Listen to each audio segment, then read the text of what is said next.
Christiane Amanpour confirms another daylight attack is underway. The Pentagon said it was entirely possible that 4 Afghan men were killed by a U.S. missile that went astray the other night. Security workers for a UN... Take 5 next on Eyewitness News.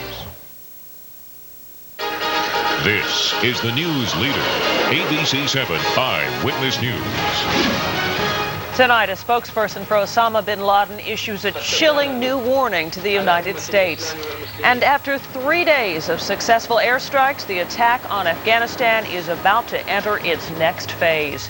Good evening, everyone. I'm Diana Williams. And I'm Bill Ritter. Tonight, President Bush isn't saying what the next step is on the war on terrorism, but tonight, Pentagon sources are telling ABC News that small teams of U.S. ground troops will soon infiltrate Afghanistan.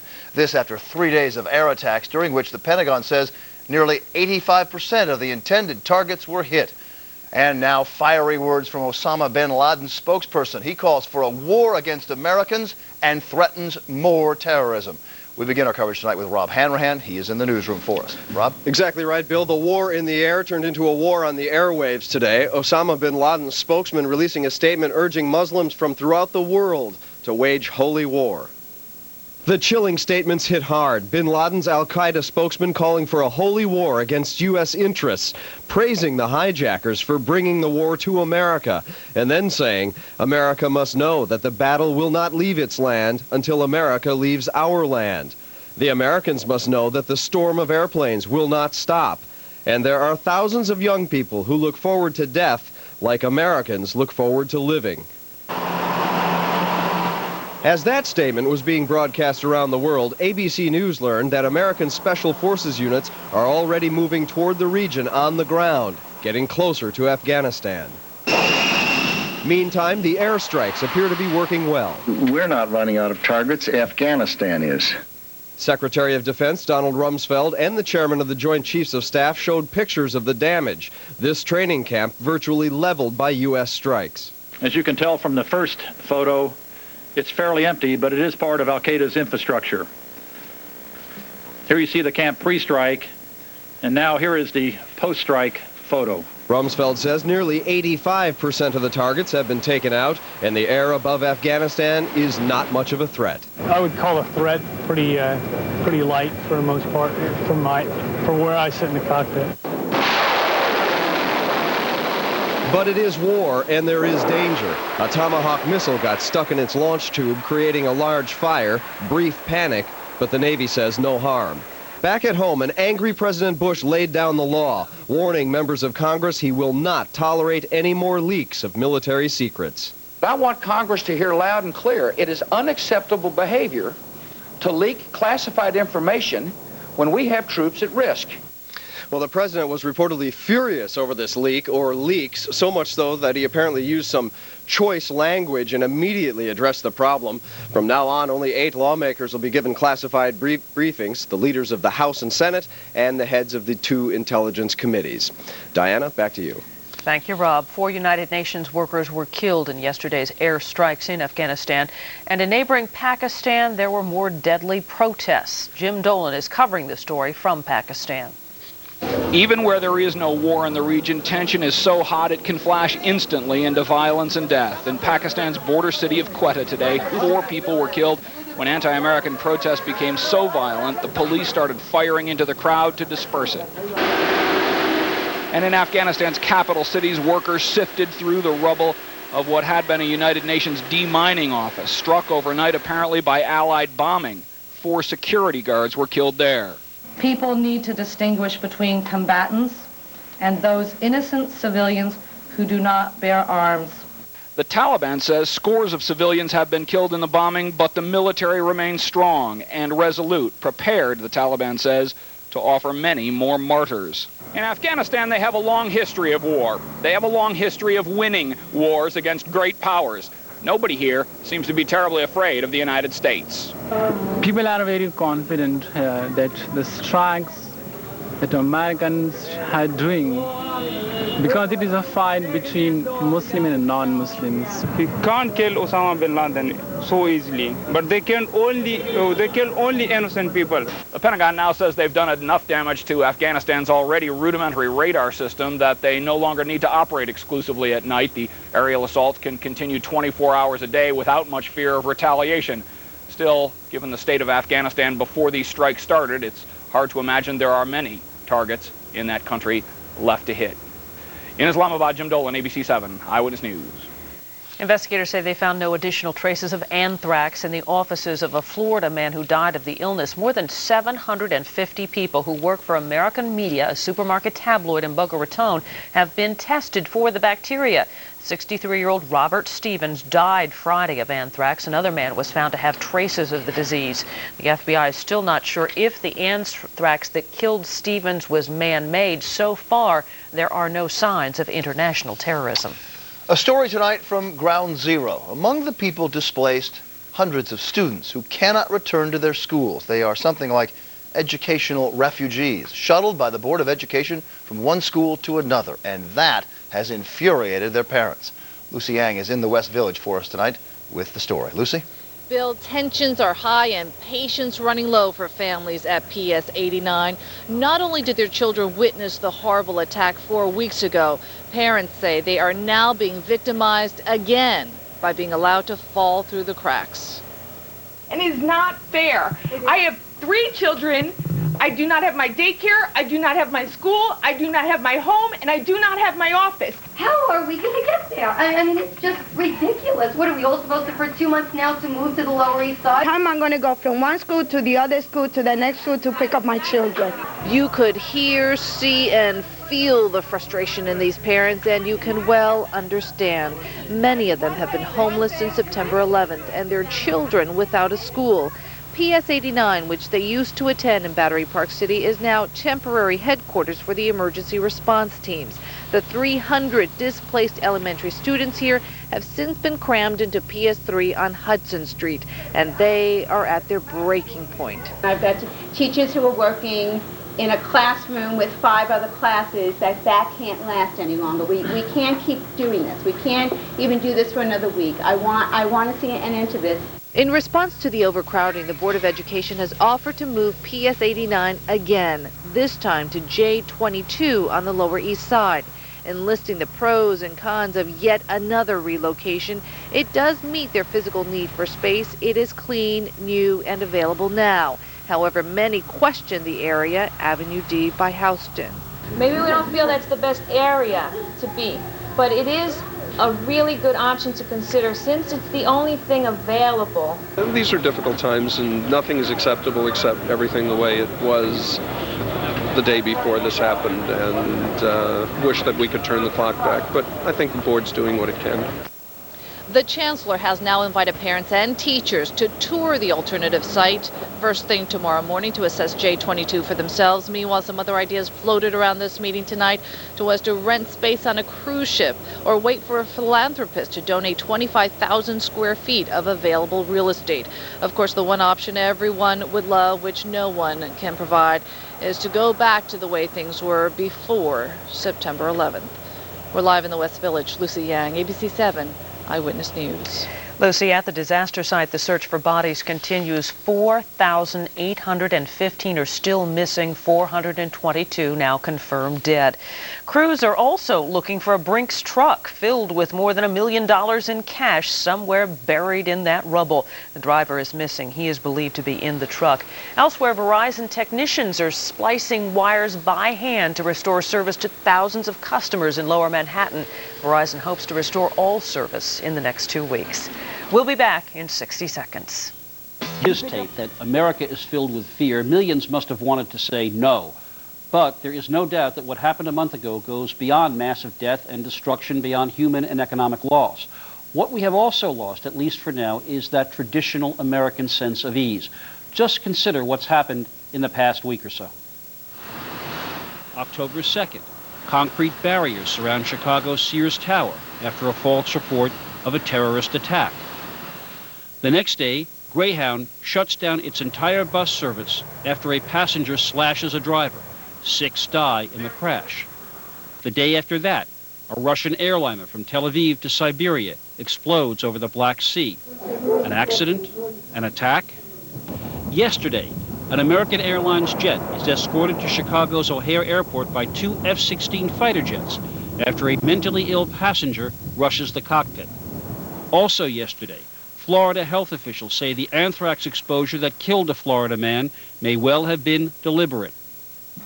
Today, 3 metro rail stations in Washington, D.C. were shut down after reports that a passenger sprayed an unidentified liquid during a struggle with a police officer. That liquid is now suspected of being a cleaning solution. So what is all this doing to America's traditional sense of confidence and strength? Are there specific things the government needs to do that we need to know and that we need to do?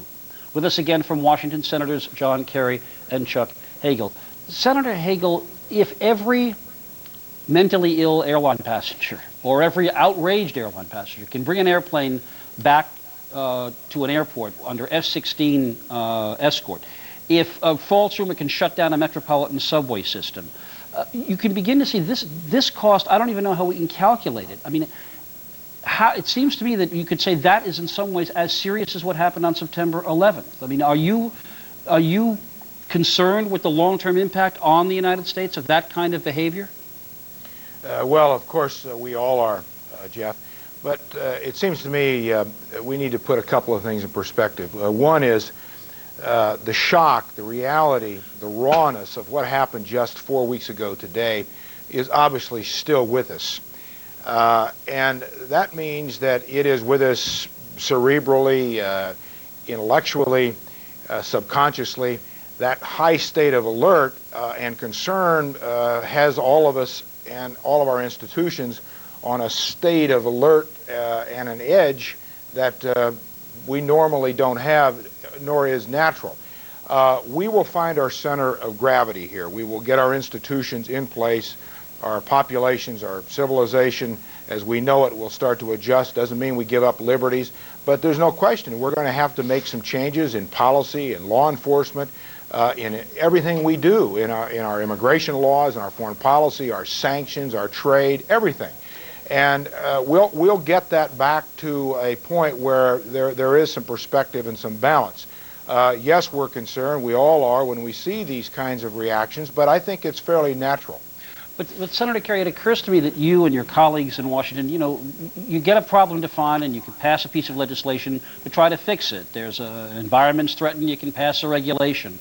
People are suffering, lack of civil rights, you can put in federal troops. This one is a dilemma that is literally in the minds and the spirits of 280 million people. What has the government what can the government do about that kind of crisis? Well, Jeff, let me first of all, we can make a lot of decisions correctly and remain united in our collective will to respond to this, and we can offer the leadership that the nation needs and wants. The world now understands. They're not denying guilt. They're not suggesting that this is a conspiracy of the United States against them. They are not, there were great rumors all across the Arab world that Israel was behind this previously.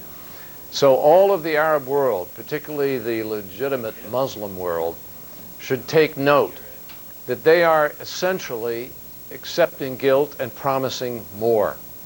That puts completely to rest the notion of anyone else, of Israel or anything else. And so the legitimate Muslim community has to now join in this global effort. But forgive me, Senator, but how does that help Americans? Well, I'm going to come back to that. I want to come back. I thought it was very important, Jeff. I'm not trying to, I think it's really important, though, to make that point, because that offers us, I think, a unity globally that ought to give a sense of confidence to the American people about where we're heading. Now, the second thing is, there's a lot we can do.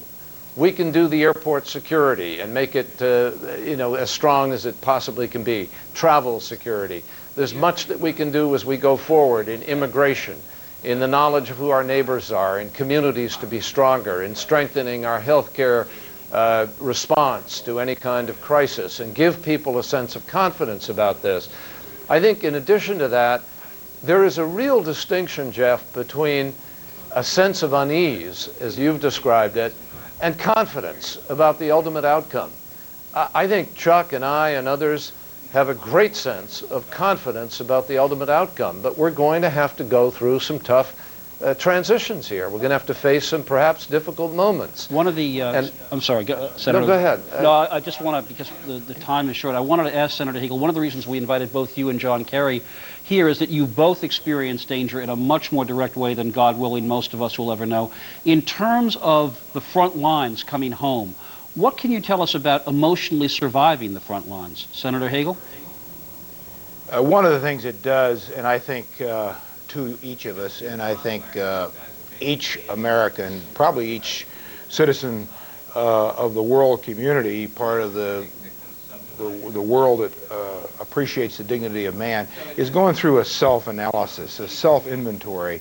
What's important in your life? What do you think is most important about who you are, your family, others? That's the first response, reaction, at least I saw when I came home from Vietnam. I think others did, and I think America is going through that right now. And we will find that, and that's good. I think that's very good. Sorry we had to go through what we had to go through to get there. But history is rather complete with these kinds of things. They come once or twice every 100 years. Mm-hmm. That's what's happening. All right, Senator Kerry, when you hear people say, I'm stocking up on Cipro, when you know about people of great means saying, I got my private jet parked on the runway, I'm getting in shape so I can run down flights of stairs, which literally a couple of people are saying, what's your response to that kind of an attempt to privatize security? Well, I think individuals are obviously going to respond that way. That historically has always been true in every kind of crisis, Jeff. You know, in every war, certain people with certain access and certain means have, quote, taken care of themselves. But I think the lessons of most of these confrontations are the kind of lessons we learned in the streets of New York. Firefighters rushing into a building, police officers giving their lives, countless numbers of volunteers coming forward, untold millions of dollars raised to help victims and respond. And I think if you look back across the history of our nation and other countries that have been under siege, look at the Blitz in Britain.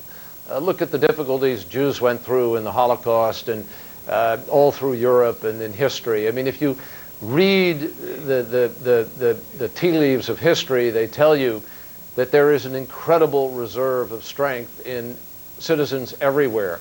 The folks who founded this country, the difficulties of what I've just been reading John Adams, as many of us have this summer, and you see the despair in the founding fathers at one period of time as they lost battle after battle, and George Washington was driven away from New York and our objectives, but they stayed at it. They understood there was a larger goal. Every American understands that goal here, and I believe we will ultimately persevere because of that and because of our just the fundamentals of who we are. Thank you very much, Senator John Kerry. Thank you very much, Senator Chuck Hagel. My thanks to both of you. When we come back, we're going to hear from Pulitzer Prize-winning journalist and author Bill Broad on what to fear, or maybe not fear, from that anthrax story in a minute. We all have painful emotions following these hideous events. Here are some ways to get through this time of crisis. Please ask for help if you want it. Avoid repetitive viewing of the terrible images. And do something. Donate money, donate blood, volunteer. For more information, contact your local American Red Cross chapter or visit our website. Together, we can save a life.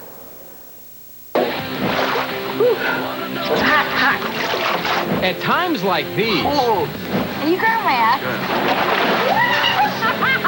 when you want to have fun and get wild, Shut up and take it. You're so rude. there's nothing like getting wet. So what'd you like about the date?